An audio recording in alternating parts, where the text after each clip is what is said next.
Au cœur de la mer Méditerranée, entouré de pays au riche passé historique, se trouve Malte, le plus petit État d'Europe et l'un des plus fascinants et mystérieux du monde.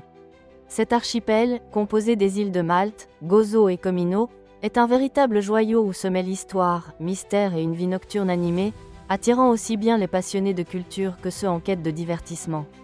Réputée pour son ambiance festive incomparable, Malte s'est imposée comme l'une des capitales européennes de la fête. Entre les boat parties inoubliables, les ruelles bordées de bars et de clubs ouverts jusqu'à l'aube, l'île offre un éventail de distractions sans limite. Certaines plages permettent même aux visiteurs de profiter du soleil et de la mer en toute liberté, renforçant ce sentiment d'évasion totale. Mais Malte ne se résume pas à ses fêtes et ses plages. Son histoire est jalonnée de mystères et de curiosités, ce qui en fait un lieu unique en son genre. Saviez-vous que les premières glaceries y ont été créées il y a plusieurs siècles, malgré l'absence de glace naturelle et de technologie pour la produire? L'île abrite également des temples préhistoriques alignés avec les étoiles, datant de plusieurs millénaires et plus anciens que les pyramides d'Égypte. Ces structures, bâties avec d'énormes blocs de pierre pesant des centaines de tonnes, continuent de défier les scientifiques quant aux moyens utilisés pour les transporter et les assembler.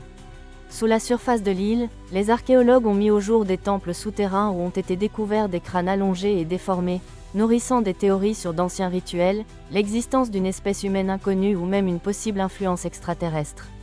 Une autre légende raconte qu'une forteresse cachée abrite un trésor, protégé par un fantôme qui punit ceux qui tentent de le découvrir.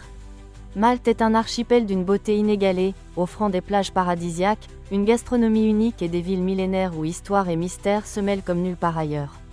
Une grande partie de son héritage est marquée par les Chevaliers de Malte, une puissante confrérie qui débuta comme une simple organisation hospitalière, avant de devenir une redoutable force militaire protégeant les trésors les plus sacrés du christianisme.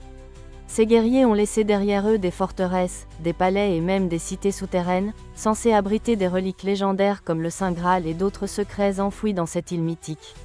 Située stratégiquement au sud de l'Italie et à l'est de la Tunisie, Malte est un État minuscule de seulement 316 km², ce qui en fait le plus petit pays de l'Union européenne. Bien que des territoires comme le Vatican ou Saint-Marin soient plus petits, ils ne font pas partie de l'UE, ce qui permet à Malte de détenir ce titre au sein du bloc européen. Malgré sa petite superficie, l'île abrite une population de plus d'un demi-million d'habitants, ce qui en fait l'un des endroits les plus densément peuplés au monde. À Malte, deux langues officielles sont parlées, le maltais et l'anglais. Le maltais, langue sémitique, est influencé par l'italien, l'arabe et l'anglais, reflétant les nombreuses cultures qui ont marqué l'histoire de l'île.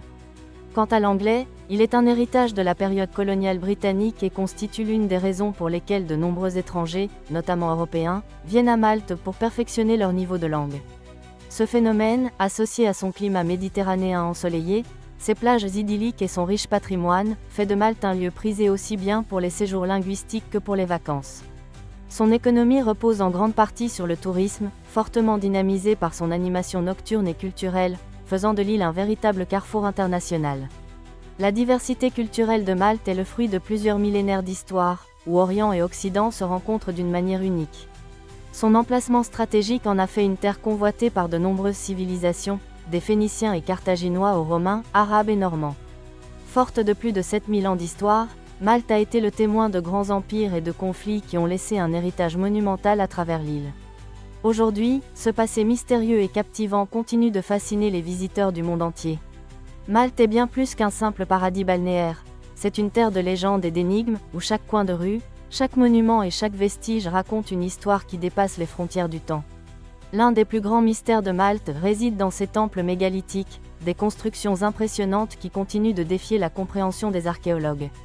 Parmi les plus célèbres figurent Agar Kim, Mnajdra et l'hypogée de Al-Saflieni, des structures érigées entre 3600 et 2500 avant Jésus-Christ, ce qui les rend plus anciennes que les pyramides d'Égypte et Stonehenge. Leur fonction exacte demeure un mystère, mais les experts pensent qu'ils étaient dédiés à des rituels religieux, des cultes de fertilité ou des alignements astronomiques. Ce qui intrigue le plus, c'est la taille gigantesque des pierres utilisées dans leur construction, certaines pesant plusieurs dizaines de tonnes. Cela soulève une question essentielle. Comment ces blocs ont-ils été transportés et assemblés sans les technologies modernes? Malte est un endroit où le passé et le présent se croisent de manière fascinante. Avec son mélange d'histoire, de mystère, de culture et de divertissement, elle offre une expérience inoubliable aux amateurs d'aventure comme à ceux qui recherchent un havre de paix méditerranéen. Les temples mégalithiques de Malte restent un défi pour la science et l'archéologie. Les immenses blocs de pierre qui les composent ont été transportés, taillés et assemblés avec une précision remarquable, et cela, sans l'aide de machines modernes. Comment les anciens bâtisseurs maltais ont-ils accompli cet exploit? Plusieurs théories ont émergé.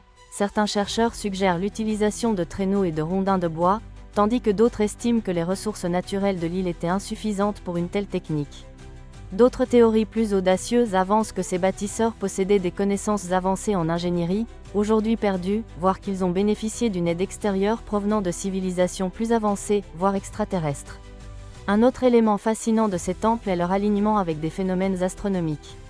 Mnajdra, par exemple, est construite de telle manière que la lumière du soleil traverse des points précis lors des équinoxes et des solstices, suggérant que ces constructeurs avaient une connaissance approfondie des mouvements célestes. Mais le plus grand mystère de ces structures anciennes réside dans l'hypogée de Al-Safieni, le seul temple préhistorique souterrain connu au monde et l'un des sites les plus énigmatiques de Malte.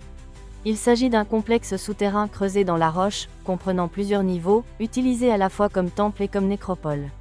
Découvert par hasard en 1902 et classé au patrimoine mondial de l'UNESCO, l'hypogée de Al-Safieni abrite une série de chambres et de passages mystérieux, semblant avoir été conçus pour des cérémonies spirituelles et des rituels religieux. Mais le plus étrange est la découverte de crânes allongés et déformés dans les tombes du site. Ce phénomène a donné lieu à de nombreuses spéculations. Certains pensent qu'il s'agissait d'une pratique rituelle, tandis que d'autres évoquent des mutations génétiques ou même l'existence d'une race humaine inconnue. La conception de l'hypogée possède également une acoustique unique, avec des fréquences sonores qui résonnent de manière spectaculaire, ce qui laisse supposer que ces effets sonores ont pu être utilisés dans des rituels religieux ou des pratiques mystiques. L'atmosphère mystérieuse qui règne en ces lieux est saisissante, et visiter ces tunnels donne l'impression de remonter à une époque où l'impossible semblait réalisable. Si vous souhaitez explorer ce site, sachez que seulement 80 visiteurs par jour sont autorisés à y pénétrer, afin d'assurer sa préservation, ce qui nécessite une réservation anticipée. Des siècles après la construction de ces temples, durant le Moyen Âge, Malte passa sous le contrôle de la couronne d'Aragon, un tournant décisif pour l'île qui devint un point stratégique clé en Méditerranée.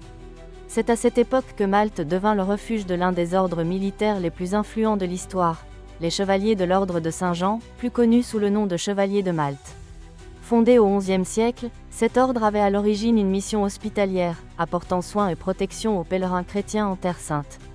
Mais au fil du temps, cette fraternité évolua pour devenir une puissante force militaire. En 1530, l'empereur Charles Quint céda Malte aux Chevaliers de l'Ordre, leur offrant une base stratégique pour défendre le christianisme contre l'expansion de l'Empire ottoman. Les chevaliers transformèrent alors l'île en une forteresse imprenable, bâtissant des remparts, des citadelles et la magnifique ville de La Valette, conçue pour résister à toute attaque ennemie. La Valette, aujourd'hui capitale de Malte, regorge de curiosités. On dit qu'au XVe siècle, c'est ici que furent créées les premières glaceries du monde. Mais d'où les Maltais pouvaient-ils obtenir de la glace, alors que les températures locales ne descendent jamais en dessous de 10 C? Ce mystère a donné naissance à de nombreuses théories. À l'époque, la seule manière d'obtenir de la glace était naturelle, ce qui pose la question de son transport sans qu'elle ne fonde. La réponse se trouve au sommet du majestueux mont Etna, en Sicile. Durant l'hiver, ce volcan accumulait d'énormes quantités de neige et de glace, qui étaient ensuite transportées par bateau jusqu'à Malte. Grâce à cette méthode, les Maltais purent produire les premiers sorbets et développer une véritable culture de la glace, qui allait s'étendre à travers le monde.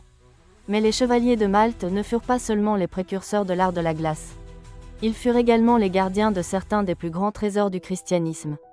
Selon certaines légendes, l'ordre aurait pu cacher des reliques inestimables, comme le Saint Graal, la lance de Longinus ou encore des fragments de la croix du Christ. Bien qu'aucune preuve tangible n'ait été trouvée, ces récits ont alimenté de nombreuses quêtes et spéculations. Sous la surface de Malte, les chevaliers ont laissé un héritage encore plus mystérieux, un vaste réseau de tunnels et de villes souterraines. À La Valette et Imdina, il existe des passages secrets reliant fortifications, églises et palais, utilisés non seulement comme refuge en temps de guerre, mais aussi comme cache pour des trésors inestimables. Certains pensent que des reliques sacrées et objets légendaires y sont encore enfouis, nourrissant l'attrait mystique de Malte. Aujourd'hui, ces mystères non résolus attirent les passionnés d'histoire et d'archéologie, venus du monde entier pour percer les secrets des chevaliers de Malte. Entre temples préhistoriques, énigmes archéologiques et légendes médiévales, l'île continue de baigner dans une atmosphère d'intrigue et de fascination.